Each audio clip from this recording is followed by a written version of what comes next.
Hi there, I'm going to show you how to replace the battery in this Pontiac Vibe key fob. You're going to need a flat tip screwdriver, about this size is best, and one of the 2025 batteries. You can get this off Amazon. I've put a link below in the description that will take you straight there.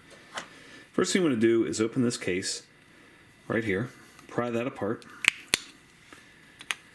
Now it says to take your screwdriver right here, go ahead and pull out this entire assembly like that. Now, if you just try and put your screwdriver here, you're going to have a hard time opening it. So I like to put the screwdriver here,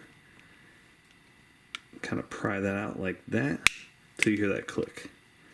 Once you hear that click, put your screwdriver right here and just pull it the rest of the way out. It's in there pretty stiff and some of these tabs are hard to get out. Go ahead and push your dead battery out like that. Your new battery is going to go in positive side facing outward. Clip this back in like that, and you go ahead and test right here. Make sure you got your red light.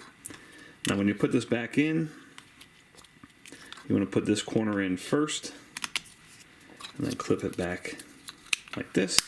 You can test it right here. You got your red light, you're all set. Hope that was helpful. Make sure you hit that thumbs up button.